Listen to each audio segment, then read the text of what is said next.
Hey, everybody, welcome to another episode of No Vacancy. Not so live ish, but today we got something special. Not only are we going halfway around the world for this interview, but producer Dave is going to be sitting in as well. Dave, how are you? I'm doing great, but Glenn, I have a very important question for you. Yes, Isn't it past your bedtime? it's a very good point. We are recording this at 8 p.m. in the evening US time, but our guest, it's just about 8 a.m., 8 a.m. tomorrow. Yeah. He's in Vietnam. So, Dave, we could talk all night, but let's get our guest on Go right to right it. away. Mr. John Nguyen, CEO of Heritage Line. They are a luxury river cruise company out of Vietnam. Mr. Nguyen, it is so great to see you. Thank you so much for joining us here today. And thank you, Crowded Plan. It's a pleasure to be here today. So this is really interesting. Um, how did you come about starting river cruises in Vietnam and Laos and Myanmar? Because for us over here in the United States, when we think river cruises, we think Europe, right? Yep. A little bit about myself. I come from Hue in central Vietnam, and that is imperial city.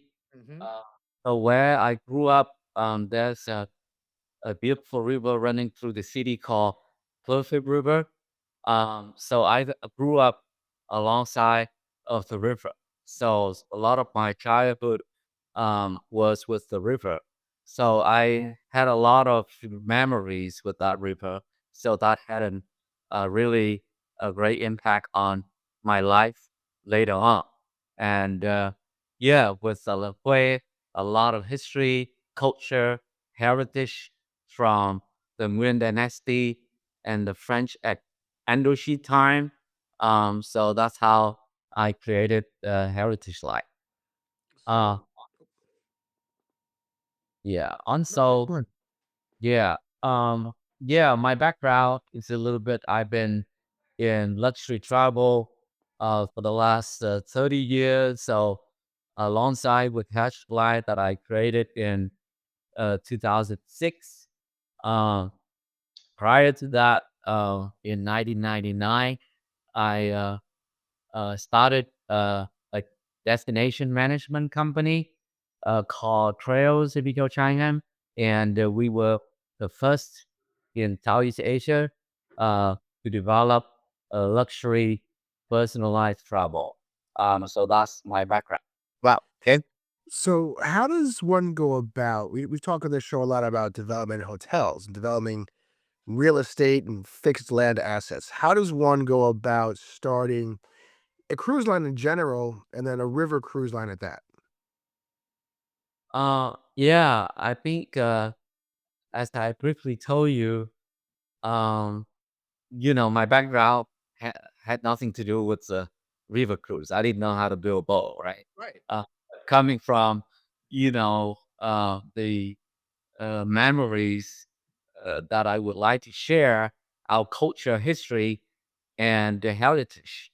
And I thought about, you know, river cruising because by river cruising, you are able to cruise to some, incredible villages, heritage sites along the river, and that will really give provide travelers great opportunity to explore our culture, people, and history. Yeah. So, John, I totally get you. My wife was watching something on TV, and there was a commercial. It was actually for a river cruise company in Europe, and their advertising hook was you only have to unpack once. And Dave, I thought that was pretty cool because you get to go to all these different places, and you can just kind of like sit there, and your hotel moves. Much different than that massive cruise ship experience.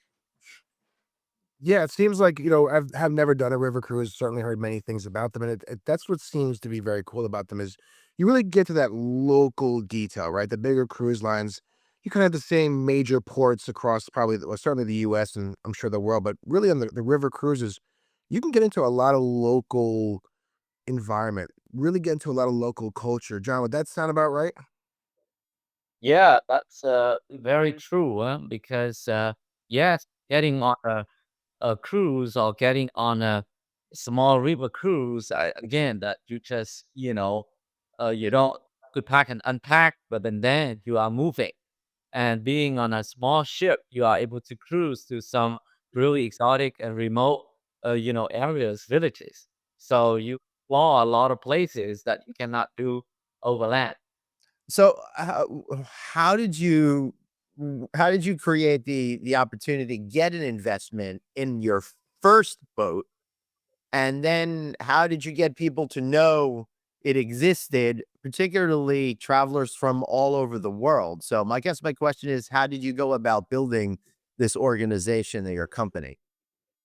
So you briefly, I had no idea about how to build a boat technically. Yeah. So, I struggle big time in terms of, building a boat technically, right? But I think uh, the really, my desire to really how to deliver, the experience, really local and unique experiences to all the local villages, people, and heritage that really made it happen. So, in terms of the investment, of course, I came up with the idea, then I went around and financial institutions and got some funding, and then that's how I started. And I started, with the boat in Lower Mekong, that is between southern Vietnam and Cambodia, where Angkor temples are. Yeah. John, what now, Glenn said at the top, this is a luxury cruise experience. What makes your river cruises that luxury experience? What kind of amenities are on the boat? What can people expect when they get on? With Heritage Line, as you can see, the name really reflects the local, experiences. Because we are, uh, we call ourselves a homegrown company. We are locally owned company, so we believe that we know our people, culture, and history. So some of the things that set us apart as a luxury boutique cruise operator in Southeast Asia is we are able to really explore the exotic and really amazing villages that really deliver authentic and unique experiences to our travelers. Another aspect is that we are able to curate personalized private tour excursion for different kind of people. So, they are on our small ship. Of course, they love it, but they also, for example, they want to meet with the local experts. They want to meet with a Khmer Rouge survivor. We arrange that. If they want to meet with the local artisan down in the Mekong Delta. We arrange that. We offer cycling excursion into local village so that they can interact with the head of the village. So those are just a few amazing villages on board. We also provide really personalized experiences. We also provide a private dining room on Hatch Jahan, with his a British colonial ship in Lower Mekong. We have also private dining experience with a luxury boutique ship, only six cabins, has flight pilot in Halong Lan have a example. Oh my gosh, that's crazy. That's amazing. So you're talking about these really hyper personalized experiences. How do you as a company go about connecting with these various people in these local communities to arrange for this? Yeah, as I briefly stated that we are local people. We come from here. We speak the language. We believe we know our culture, people, history. So our team, our product development team, really spends a lot of time scouting these, uh, uh, areas, remote villages, and then that's how we develop our unique experiences. Wow. That's That's uh, amazing. yeah, this is pretty neat because Well, one of the things, John, that we find very interesting is we're seeing that travelers, particularly experienced travelers, are looking for new experiences, things to do, because it's not really about the dollar as much as is it about the thing that you're doing and the stories that you come home with. So I think companies like yours, and one of the reasons we wanted to feature your company today was because you're thinking differently, because you're really meeting this growing market that's out there. And we really think that you're ahead of the curve on this one. So, how does a guy like you who grew up on the side of a river in Vietnam learn about luxury? So, you're able to create luxury experiences that wow people that have seen it and done it many times. Yeah. So, yeah, that's a very good question. Dating back, let's say, um, 2000, for example, Mhm. uh, this part of the world was not known to the world and to the US.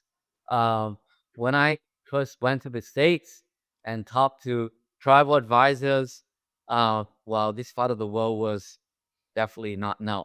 And Right. high-end street travel was not did not even exist in Southeast Asia. So I learned from luxury travels, from talking with, luxury travel advisors in the US.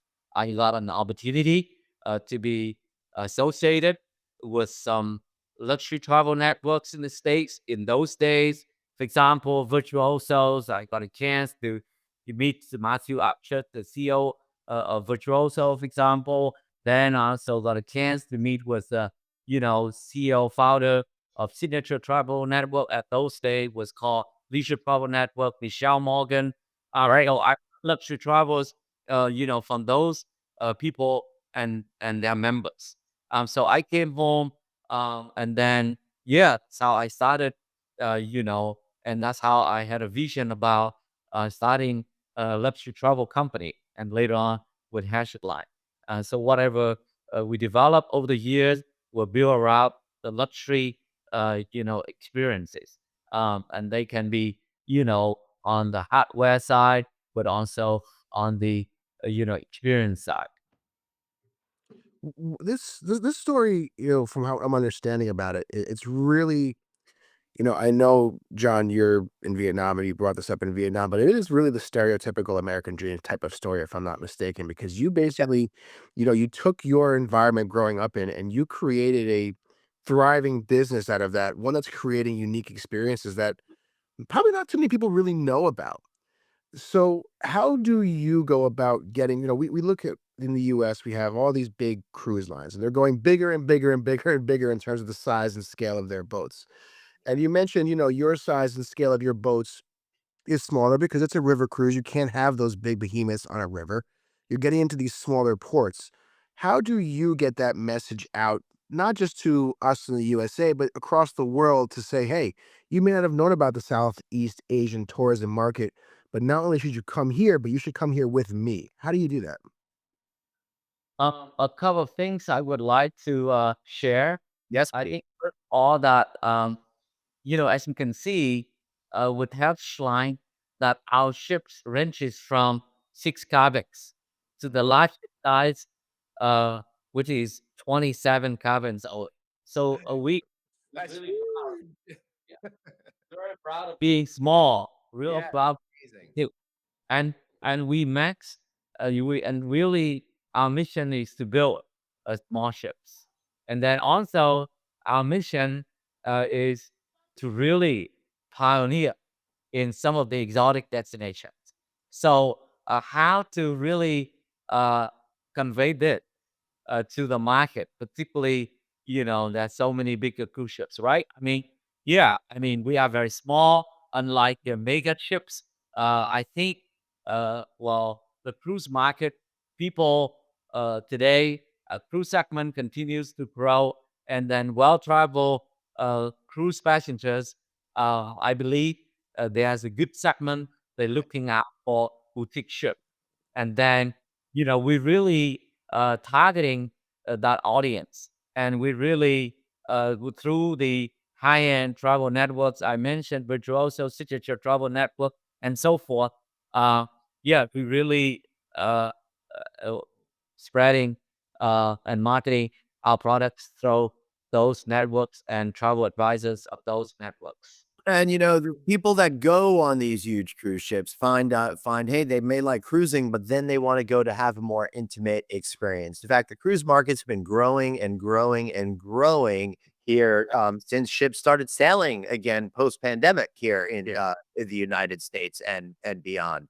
So, it's really cool to see that people are going and doing these different things, but one of the things that I love most, John, is the food.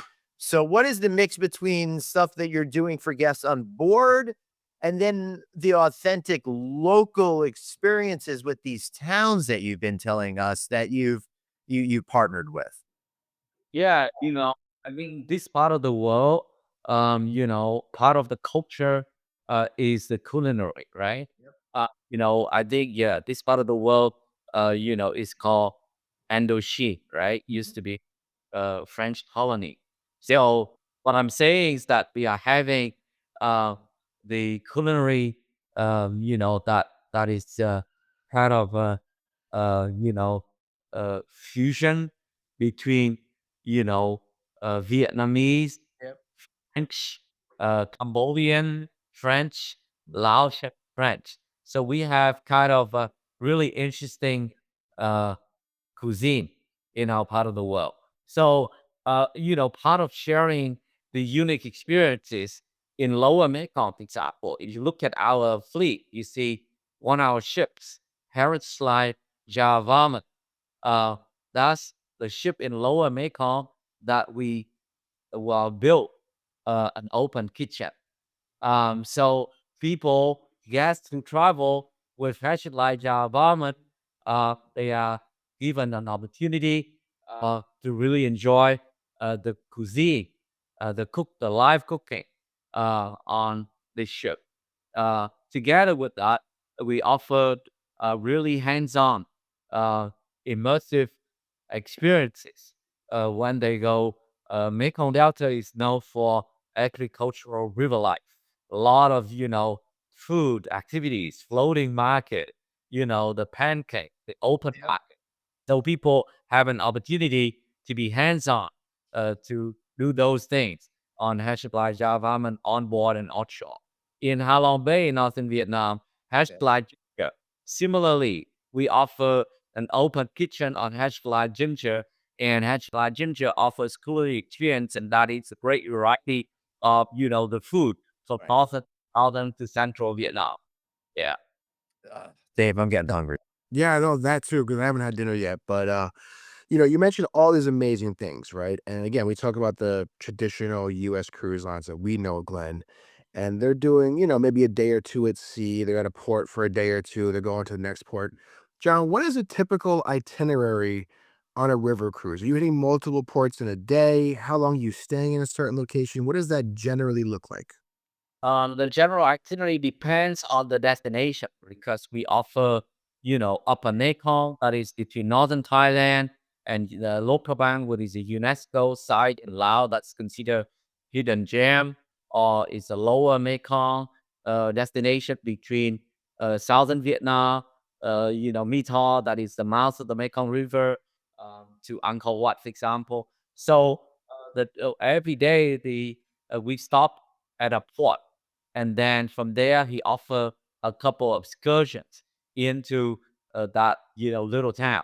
And again, that we aim to call away from the crowd.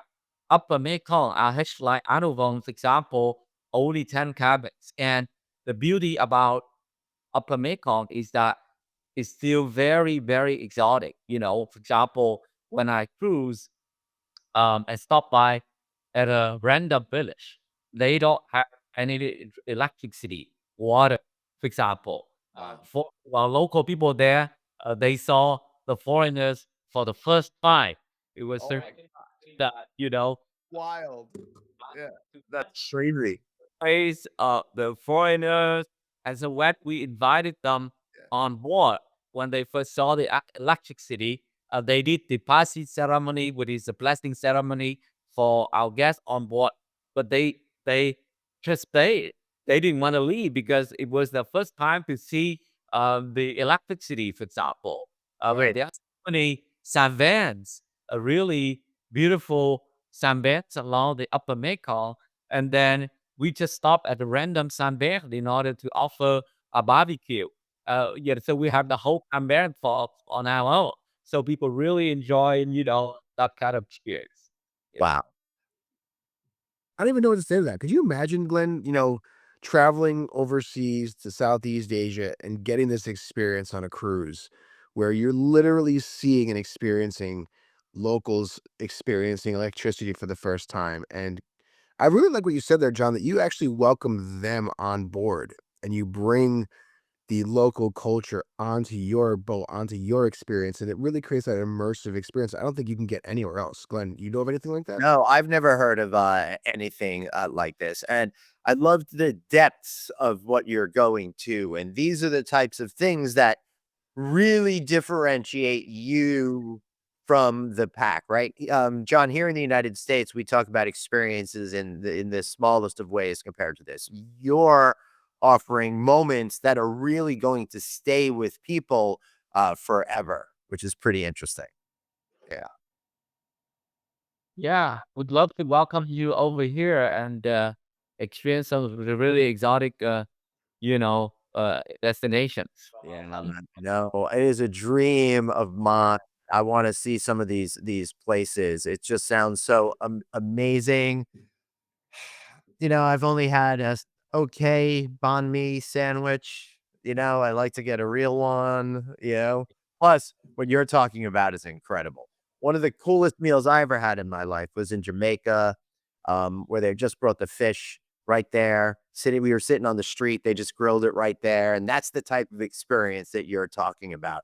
Right out of the sea onto the plate. Great people, interesting connections. I absolutely love, John, that you're bringing people together over experiences and food. So cool. Yeah. Yeah, you can certainly explore more unique experiences, from our cruises, right? You have an opportunity to interact. I mean, the early morning in Luang Prabang in Laos, there are a few hundred, 400 monks going on some almsgiving day. So you really get to Luang Prabang. You get a chance to interact with a local, monk and Mhm. burn upon their lights. You have an opportunity to meet with an artist. She was, monk for 20 years. So her painting extremely deep. Her life experience is amazing. So you have an opportunity to really connect with those kind of experiences, people, right? And then, yeah, as I stated, some of the local people along the riverbank in Upper Mekong, uh, yeah, they really share their life story with you. Again, that they come up from, these are more on the third world. They don't have any electricity. They are completely illiterate, but their smile, they're really uh, Yeah. It's a great example. careful. Yeah. Oh, I'm a us. little John, I think I'm a little jealous of him. Dave, any Yeah. final I'm questions? I'm sold. I mean, I know I want to get over there. I need to do one of these cruises for sure with the family. But John, I have a question for you. We've talking about all these positive experiences, and there's so many positive experiences. But let's call it what it is. You're still running a business. You're still running a hospitality business, and things are going to go wrong. So when you're running a riverboat cruise like this, what are some of the bigger challenges you face, and how do you overcome them? Um, yeah, I think, for example, the really the force majeure one was the COVID, where everything was completely shut down. Yeah. So I managed to get through it. I think all our operations were shut down for 2.5 years because our part of the world was shut down for a long time. Yeah. Um, Two and yeah. a half years. Uh, some of the challenges I want to tell you, I told you earlier that I came from, a different background. So I had Yeah. no idea how to build a boat. So we went through a lot of problems with the technical issues and all that. That's one of them. recently, for example, in Upper Mekong, between northern Thailand and Laos, that river, for example, is very rocky, it's very winding, it's very narrow, but it's a beautiful part of the river. Right. And nobody, the river doesn't allow anybody to build more than 10 cabin boat, for example. So I love that because I don't believe the big guys would come in with 10 cabins, no money there. But that's why the river remains really intact. So we really came in, and we had our naval architect. We did do everything we needed to do. But again, after we built the boat, because the river up there, there's some water dams on the China side as well, on the Yunnan side. So the water level was very unstable. One day you have 3 meters of water, the next day you have no water. And some parts of the river is very shallow like that. So our boat hit a rock, for example. So that's a really physical challenges when we had to get so we had to find a way to really navigate that river better. But again, that the ultimate goal is to deliver amazing experiences to our guest travelers. That's why we continue to overcome those challenges, and our product and our ship and our cruise in Upper Mekong. People always have a fantastic time up there. Hey, Dave, your hotel ever hit a rock when trying to? No, I can honestly say my hotel has not come across the slamming into a rock just yet. You never know in this industry, something may change one day. But right now, John, you definitely have that up on me. You have that experience. I don't. So kudos to you.